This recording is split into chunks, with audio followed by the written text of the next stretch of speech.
It's the Real News Network. I'm Sharmini Pires coming to you from Baltimore.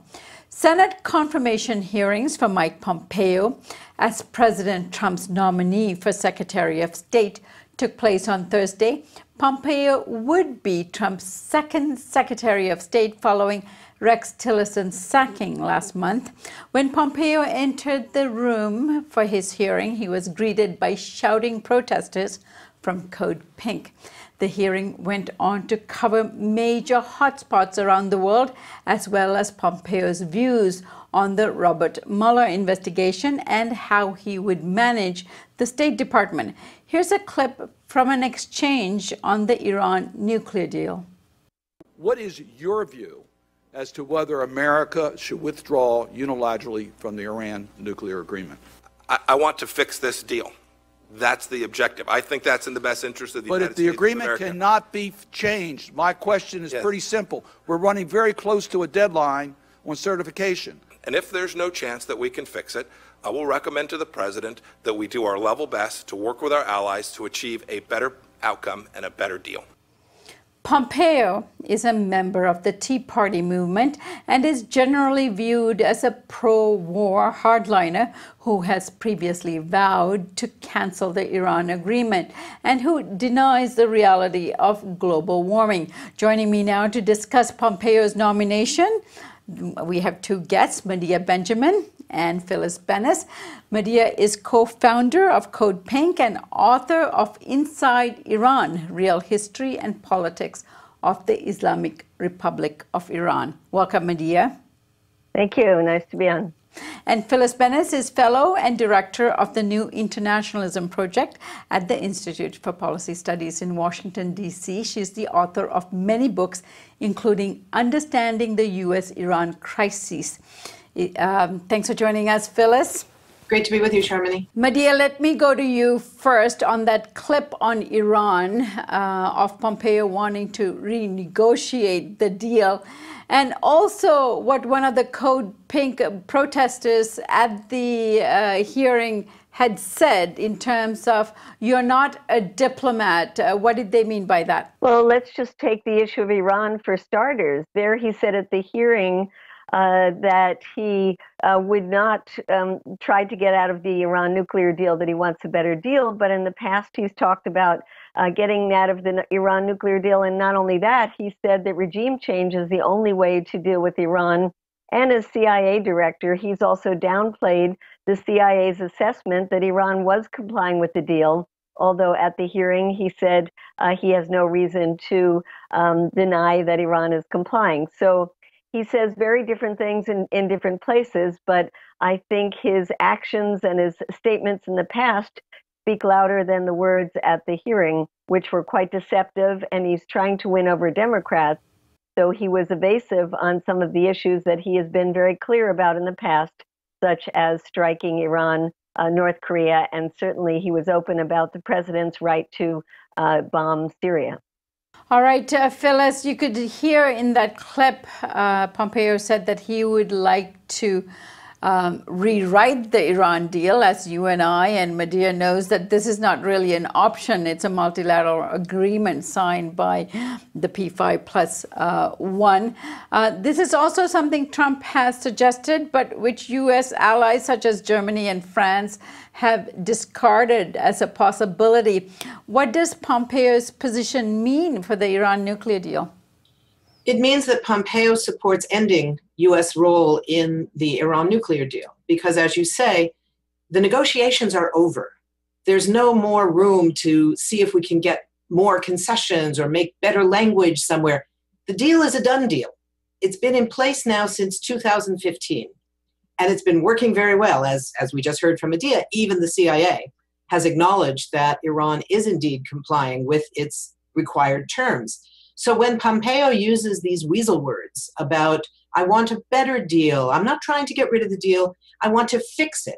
There's no fixing. It's over. It is what it is. And anybody who tries to tamper with it is saying we should end it because there are no more negotiations to be had. So this is a very, very dangerous position. And it's particularly dangerous if Democrats or Republicans go along with it and accept it as somehow different than saying, I want to undermine this deal and I want us to get out of it and I want to move towards a military strike and regime change instead of the deal.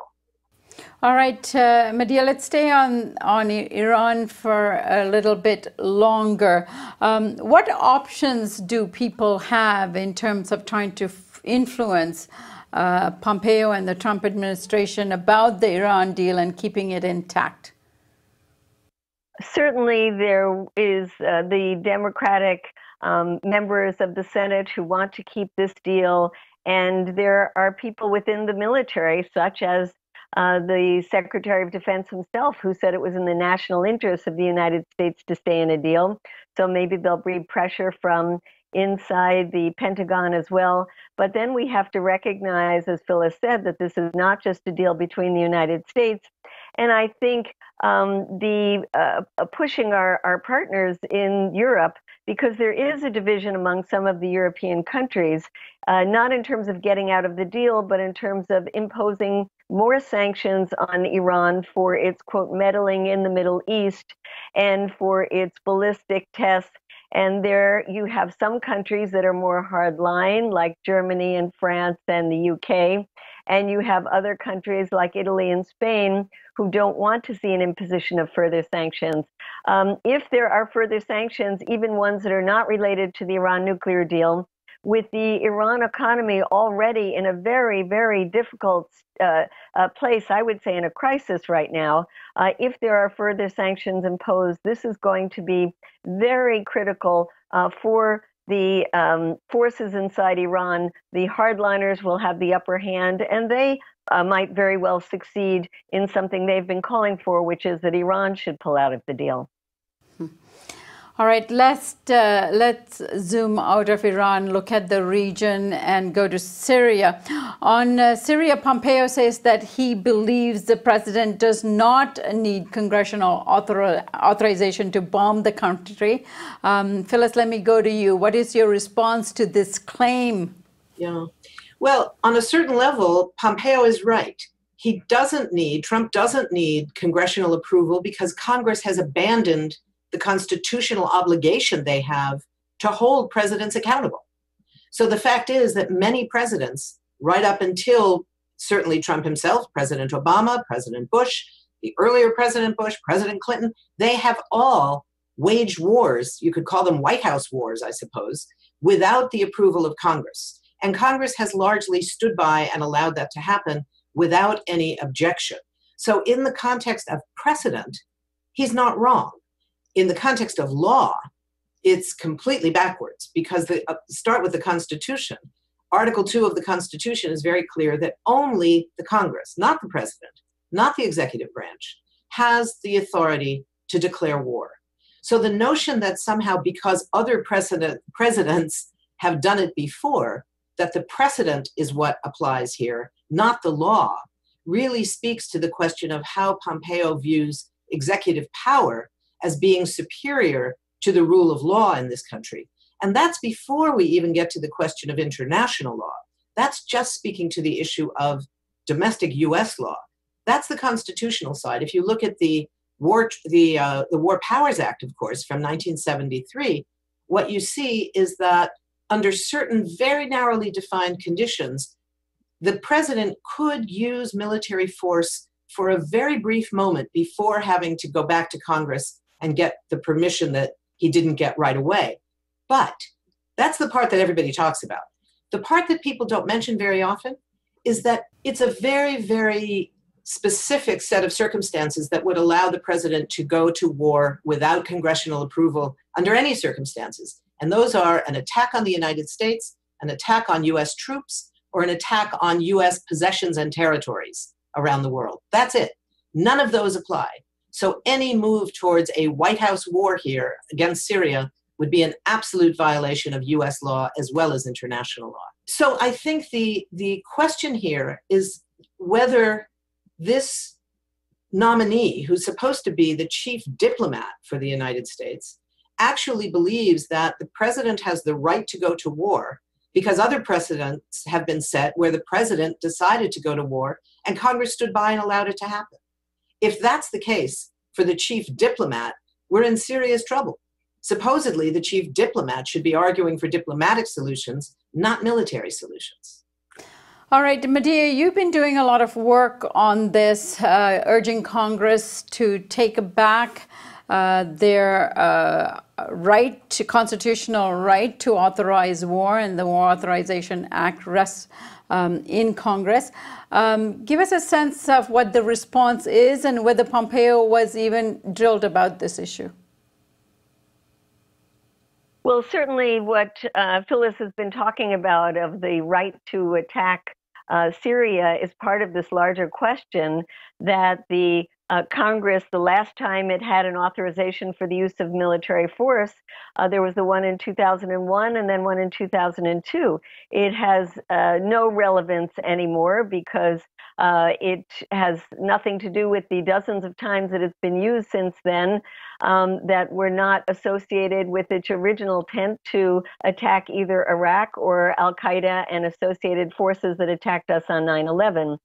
So I don't think there's been nearly enough attention put nor grilling of Pompeo in terms of his position around the authorization of the use of military force. But we already know from his position saying that the U.S. has the right to, that the Trump administration has the right to attack Syria, that he doesn't think another AUMF is essential for that. Right. Now, speaking of Syria and the tensions that are rising with Russia over the chemical attack, that Russia now says, in fact, Lavrov, the Russian foreign minister, is on record saying they have information that someone else, some other country, initiated this attack in Syria. This is really heightening the tension between Russia and the United States. So let me go to you on this, Phyllis, first, and then we'll go back to Medea. But your take on this rising tension between U.S. and Russia? This is a very, very dangerous moment when we have Trump, with all of his own proclivities towards war and against diplomacy, surrounding himself by what looks like a clear war cabinet. The danger of escalation in Syria is very serious. It could lead to a direct clash between the two most powerful nuclear weapon states in the world, the United States and Russia. You have completely opposite claims emerging from Washington and Moscow, with the US claiming that they know, even though they also agree that they don't have information, but they know that chemical weapons were used, that they were used by the regime in Syria. They seem to know a lot for a government that admits it doesn't know anything yet. The Russians, on the other hand, have variously said that another country might be involved. Another Russian diplomat has said that there was no chemical attack at all. So for myself, I don't actually believe any of these claims by any of the governments. I'm waiting to hear what the report is of the team that's on its way to Duma right now, the town outside of Damascus where the alleged chemical weapons attack occurred, the team of the Organization for the Prevention of Chemical Weapons. That's the internationally acknowledged, internationally credible team that will be determining whether or not chemicals were used, what chemicals were used, if there were any, who was affected, what delivery systems, etc. They are not mandated to determine who fired or who gave the orders to fire. That's a much more political question that will come back to the Security Council and may stall there, we don't know. But at the moment, we don't know at all what happened in Duma on that weekend 10 days ago. So I think that we need to do everything possible to ramp down this level of rhetoric. When the US continues to talk about the inevitability of new strikes against Syria, knowing that this is a direct violation of both, again, international law and US domestic law, and threatens the possibility of retaliation against US troops in the region, US warships in the Mediterranean, US warplanes in the skies, and most importantly, threatens the possibility, the likelihood of killing more Syrian civilians. We are facing a very, very urgent crisis even before we get to the possibility of serious escalation. So this is something that the Congress needs to take very seriously. And unfortunately, in what we've seen in the Pompeo hearing, there was simply not enough pushing for this candidate to be the supposed leader of diplomacy in the United States, to push him on the necessity not of saying, well, we hope that we could have a diplomatic solution, but if not, well, then nothing is off the table. That's not okay. That's not acceptable for the U.S. chief diplomat. And we are simply not hearing enough pressure to make that position known. Medea, let me give you the last word here. Give us your take on the last few days of these hearings and what you as an activist is bracing yourself for. And then finally, what can be done about stopping this warmongering kind of Secretary of State that we are going to have as a top diplomat for the country? Well, it's very hard to talk about de-escalating the situation when you have not only Pompeo, and of course we want to keep fighting so he doesn't get confirmed. So that would be the number one thing that we can do right now, put pressure on the senators. You know, there is a possibility that he will not get a favorable vote in committee, and that hasn't happened since 1925. But his nomination can go directly to a floor vote in the Senate. And so I think there's still a very important fight that we have ahead of us to be pushing particularly the Democrats in the Senate to vote against Pompeo. But I was going to put it in the context of, remember that we have Bolton as the National Security Advisor, who did not have to have a confirmation hearing. This is why somebody like Jeff Merkley, a senator from Massachusetts, came out and said he will not vote for Pompeo because he recognizes it as part of this larger cabinet, that this is a war cabinet, and therefore a vote for Pompeo is a vote for war. So I would say continue the fight not to get a confirmation for Mike Pompeo. Phyllis, is that even possible? Absolutely, and it's crucial. This is exactly what we need to be focusing on right now. The way the votes come down, it's very, very tight. There are at least one Republican, Rand Paul, who has said he will vote against Pompeo.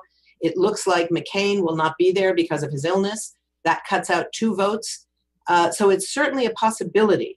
But it's going to take an enormous amount of work, enormous numbers of phone calls and visits and protests and threats of not voting back those members of Congress who would go ahead and vote for this person as being the new head of diplomacy. This is as urgent as it gets. All right, Phyllis, I thank you so much for joining us. Phyllis is with the Institute for Policy Studies, New Internationalism Project, and Medea Benjamin. Thank you so much for joining us, and Medea's from Code Pink. Thank you both. Thank you. And thank you for joining us here on the Real News Network.